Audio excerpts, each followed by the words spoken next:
Hello friends, welcome to the channel. आज का हमारा टॉपिक हमारे पुराने टॉपिक का कंटिन्यूशन है, दैट इज हार्ट रेट, है ना। तो हार्ट रेट का जो फर्स्ट पार्ट है, इसमें हमने हार्ट रेट का जो बेसिक कंसेप्ट है, tachycardia, bradycardia, variations in heart rate, इसके बारे में पढ़ा था। Now we will study about the regulation of heart rate, है ना। तो हमको ये मालूम है कि हमारी जो कार्डियक मसल्स हैं, जिनको कि हम कार्डियोमायोसाइट्स बोलते हैं, उनमें से जो कुछ मसल्स होती हैं, they take the special function and they are autorhythmic, है ना। ये हमारे हार्ट के कंडक्टिंग सिस्टम को बनाती हैं and they are capable of generating impulses at their own rate. ठीक है, तो हमको मालूम है कि हार्ट एक ऐसा टिश्यू है कि वो अपने आप से इम्पल्सेस को जनरेट करता है और किस स्पीड से बीट करना है ये भी हार्ट खुद ही डिसाइड करता है ना। तो जब ये खुद डिसाइडिंग फैक्टर है तो फिर हम ये टॉपिक पढ़ी क्यों ना है ना। What is the point of studying the regulation of heart rate, जब हमको मालूम है कि हार्ट रेट अपने आप से डिसाइड कर सकता है कि स्पीड से उसको बीट करना है ना। तो यहाँ पर थोड़ा सा एक ये फर्क है कि जो हार्ट है, yes it is absolutely true कि वो अपने आप से बीट कर सकता है, अपने आप से डिसाइड कर सकता है, लेकिन कुछ हद तक उसका कंट्रोल है। It is under the control of certain factors, है ना। तो कौन कौन सा कंट्रोल है उसका? Neural regulation, that is it is under the control of our nervous system, and hormonal regulation, there are certain hormones which are again which can again regulate the heart rate, है ना। So let us study about them, है ना। तो पहले वैसे तो nervous regulation से हमको शुरू करना चाहिए, बट यहाँ पर थोड़ा सा स्पेस कम है, तो पहले मैं हार्मोनल रेगुलेशन पढ़ाती हूँ and then we will come to nervous regulation, है ना। तो हार्मोनल रेगुलेशन को अगर हम देखेंगे तो basically there are two hormones which are very important in regulation of heart rate, है ना। तो जो पहला हार्मोन है that is secreted from adrenal medulla. Now adrenal medulla, it is a gland जो कि हमारे किडनी के ऊपर, किडनी यानी कि रीनल, है ना, तो रीनल के ऊपर पाई जाती है एड्रिनल, ठीक है। और रीनल के ऊपर ये ट्रायंगुलर शेपेड ग्लैंड होती है जिसके दो पार्ट होते हैं, बाहर वाला पोर्शन जिसको कि हम कॉर्टेक्स बोलते हैं, और जो अंदर वाला पोर्शन है this is known as the medulla, है ना। तो एड्रिनल मेडुला से जो हार्मोन्स निकलते हैं उनके नाम है एड्रेनालिन एंड नॉर एड्रेनालिन, ठीक है। And these hormones they increase the heart rate, ठीक है। ये वाले जो हार्मोन्स हैं they are released basically under stress की कंडीशन में, ठीक है, या फिर एक्सरसाइज, है ना, इन कंडीशंस में ये रिलीज होते हैं, ठीक है। जो थायराइड ग्लैंड है, it is the another gland which is situated in front of the neck, lower the neck का जो लोअर वाला पोर्शन होता है बेसिकली ये वहां पे पाई जाती है। And this gland secrete a hormone which is called thyroxine, and this thyroxine further increases the heart rate, है ना। तो जब हम हार्मोन्स की बात करेंगे तो बेसिकली टू हार्मोन्स हैं, that is adrenaline and noradrenaline, and thyroxine which increases the heart rate, ठीक है। Now we come to the nervous regulation, है ना। तो नर्वस रेगुलेशन के अंदर basically there are 3 points which we must learn, और हमको याद रखने हैं। पहला है कार्डियक सेंटर, है ना। तो हमारे हार्ट के अंदर एक सेंटर पाया जाता है जो कि हार्ट रेट को रेगुलेट करता है।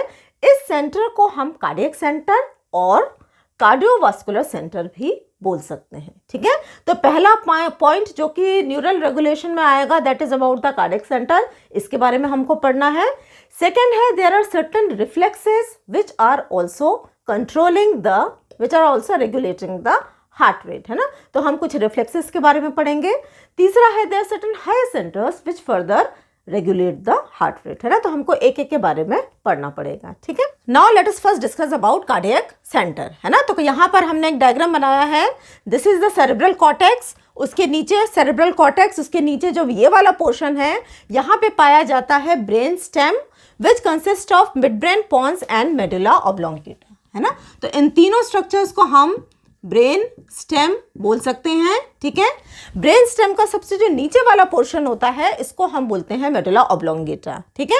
मेडुला ऑब्लोंगेटा के नीचे आता है स्पाइनल कॉर्ड, और स्पाइनल कॉर्ड से ओरिजिनेट होती हैं स्पाइनल नर्व्स, ठीक है। तो cardiac centre is situated in medulla oblongata, है ना, और इसके दो पार्ट होते हैं, cardio acceleratory and cardio inhibitory centre, है ना, नाम से बिल्कुल क्लियर है।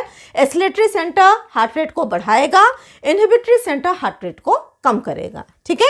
Now this cardio acceleratory centre it works with the help of sympathetic nerve and cardio inhibitory centre works with the help of parasympathetic nerve, ठीक है। अगर हम और डिटेल में जाएंगे तो जो सिंपैथेटिक नर्व्स हैं they originate from the T1 and T5 segment of the spinal cord, है ना। हियर इज अ डायग्राम, ठीक है। तो ये वाला जो सेगमेंट है this is T1, T2, T3, thoracic 3, thoracic 4 and thoracic 5 segment of spinal cord, है ना। अगर हम पैरासिम्पैथेटिक नर्व की बात करेंगे so to be more precise it is the vagus nerve which is the 10th cranial nerve, ठीक है। Then sympathetic nerve it supply the SA node, AV node, atrial and ventricular muscles। ये पूरी सभी को supply करता है, SA node को, AV node को, एट्रियम और वेंट्रिकल की मसल्स को। लेकिन अगर हम पैरासिम्पैथेटिक की बात करेंगे तो हमको यहाँ पे थोड़ा सा ध्यान रखना पड़ेगा, ये जो है it does not supply ventricular muscles, यानी कि ये SA node को, AV node को और एट्रियल मसल्स को सप्लाई करता है, ठीक है। The neurotransmitter released by the sympathetic nerve is noradrenaline, whereas in case of vagus nerve, the neurotransmitter released is acetylcholine, है ना। तो ये बात हमको थोड़ी सी ध्यान रखनी है। Now very important thing, sympathetic nerve is the nerve of fear, fight and flight, है ना। fear, fight और flight का मतलब ये है कि ये नर्व नॉर्मल कंडीशन पे काम नहीं करती, लेकिन स्ट्रेस की कंडीशन में, है ना, ऐसी कंडीशन जिसमें हमारी बॉडी को अपने आप को बचाना है, ऐसी कंडीशन में जिसको कि हम बोलते हैं फाइट एंड फ्लाइट रिस्पॉन्स, है ना। हम इसको कैसे समझेंगे, फॉर एग्जाम्पल कोई इमरजेंसी की कंडीशन है, ठीक है, आपके सामने मान लीजिए शेर आ जाए, है ना, and you have to run, है ना, तो आप रन कर रहे हैं, शेर आएगा तो डेफिनेटली आप डरोगे, है ना, तो डर रहे हो तो ये फियर हो गया।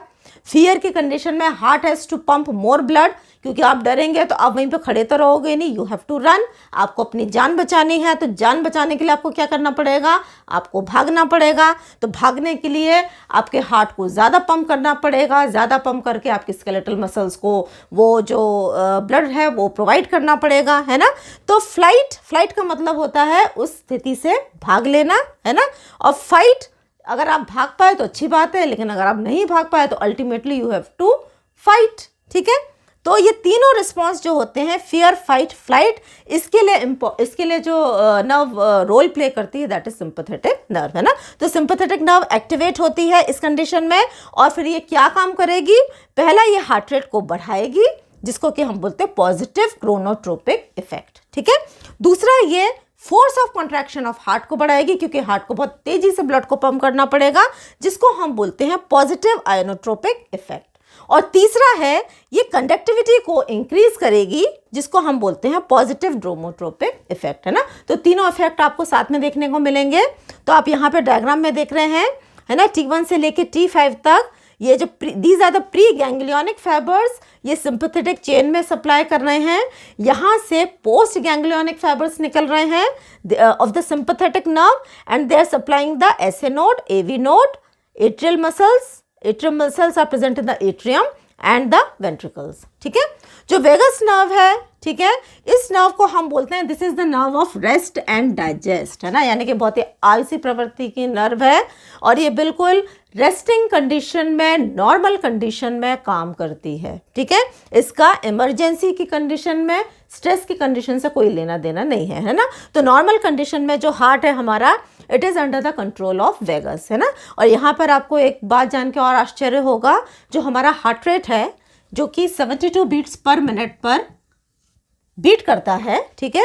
ये जो हम अभी तक पढ़ते आ रहे हैं कि जो ऐसे नोड है ये 72 बीट्स पर मिनट के हिसाब से इम्पल्सेस को जनरेट करता है, एक्चुअली में it is under the inhibitory control of vagus, है ना। अगर हम ऐसे नोड को अपनी मनमर्जी करने दें, ठीक है, तो वो लगभग 100 से 120 बीट्स पर मिनट की स्पीड से इम्पल्सेस को जनरेट करेगा, लेकिन उस पर कंटिन्यूसली लगातार वेगस नर्व का इनहिबिटरी इफेक्ट, इनहिबिटरी प्रभाव पड़ता है, जिसकी वजह से उसका जो रेट है ये 100 या 120 ना होकर it is at 72 beats per minute, है ना। तो जो वेगस नर्व है ये एक रेस्टिंग कंडीशन में काम करती है और इसको हम नर्व बोलते हैं। It is a nerve of rest and digest, यानी कि जितनी भी डाइजेस्टिव प्रोसेस होती हैं उसमें इसका इन्वॉल्वमेंट होता है, ठीक है।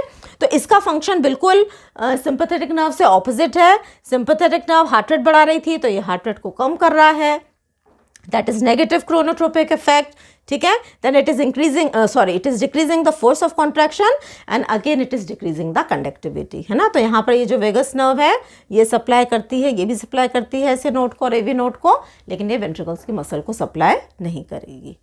Now let us study about the reflexes. तो रिफ्लेक्सेस में हम सबसे पहले पढ़ेंगे बैरोरिसेप्टर रिफ्लेक्स के बारे में, जिसको हम मैरीज रिफ्लेक्स भी बोलते हैं, है ना। Baroreceptors are the receptors which respond to change in pressure, ठीक है।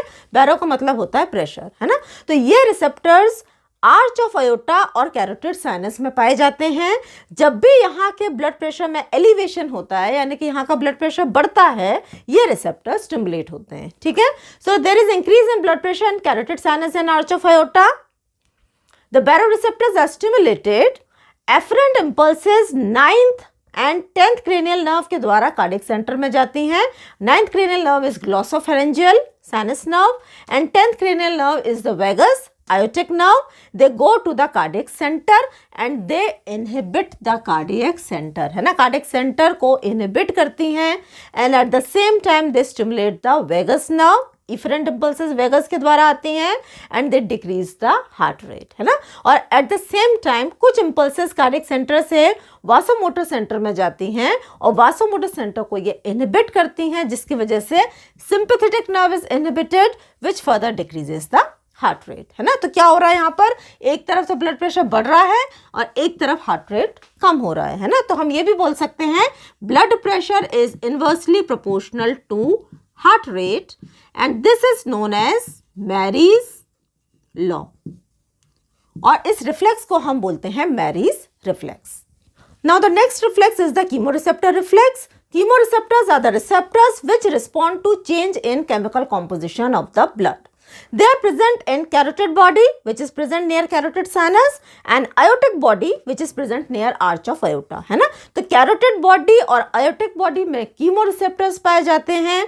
जब भी हमारे ब्लड का केमिकल कॉम्पोजिशन में चेंज आता है, that is there is oxygen lack which is called hypoxia, there is excess of carbon dioxide which is called hypercapnia, और there is fall in pH which is called acidosis. इन conditions में ये chemoreceptors stimulate होती हैं। Afferent impulses 9th nerve and 10th cranial nerve के द्वारा cardiac centre में जाती हैं और कार्डियक सेंटर को इस बार क्या करेंगे, स्टिमुलेट, है ना। And the cardiac centre is stimulated which further increases the heart rate.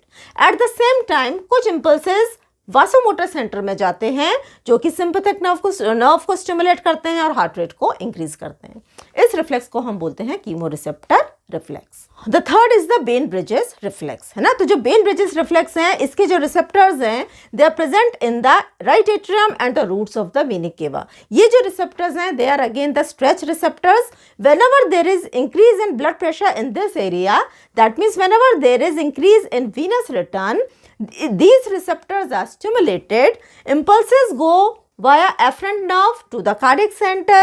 Efferent nerve vagus है. Ultimately, there is decrease in vagal tone, which increases the heart rate. Now, the fourth is the Cushing reflex, है ना। तो Cushing reflex में basically क्या होता है, जब भी हमारा इंट्राक्रेनियल प्रेशर बढ़ता है उसके अगेंस्ट में there is decrease in cerebral blood flow. तो जो ब्रेन की जो सप्लाई है ब्लड की वो कम हो जाती है। ऐसी कंडीशन में हाइपोक्सिया होता है, यानी कि oxygen lack, carbon dioxide excess होता है, दैट इज हाइपरकैप्निया। दोनों ही कंडीशन हमारे वासोमोटर सेंटर को स्टिमुलेट करते हैं। वासोमोटर सेंटर जब स्टिमुलेट होता है तो ये स्ट्रॉन्ग वासो कंस्ट्रक्शन करता है, ब्लड वेसल्स को कंस्ट्रक्ट करेगा which increases the blood pressure, है ना। तो जब ब्लड प्रेशर बढ़ेगा कैरोटिड साइनस में एंड आर्च ऑफ एओर्टा में, तो हमने जो अभी पढ़ा हमारा that is the baroreceptor reflex, वो एक्टिवेट होगा which will cause the reflex bradycardia, that means decrease in heart rate. Then there are higher centres which further regulate the heart rate, है ना। तो हायर सेंटर्स के अंदर आते हैं हमारे motor cortex, frontal lobe and thalamus. These centers when stimulated increases the heart rate, है ना। इसके अलावा एक और सिस्टम है जिसको कि हम लिम्बिक सिस्टम या फिर लिम्बिक लोब भी बोलते हैं, जो कि हमारे इमोशंस को रेगुलेट करता है। Whenever this is stimulated, it further increases the heart rate, ठीक है। इसके अलावा कुछ पेरिफेरल नर्व्स हैं, जैसे कि पेनफुल स्टिमुलाई, जब भी हम पेन में होते हैं हमारा हार्ट रेट बढ़ जाता है, ठीक है। Then there is a role of respiratory center also. Whenever there is inspiration, जब हम सांस लेते हैं, the respiratory center is stimulated, which stimulate the vasomotor center and which increases the heart rate, है ना। तो heart rate और respiratory rate का आपस में relationship है। when the respiratory rate is increases, the heart rate is also increased, है ना। तो इस condition को हम बोलते हैं, this is known as sinus arrhythmia, ठीक है। So I hope you liked the video. Thanks for watching. Please like and subscribe the channel.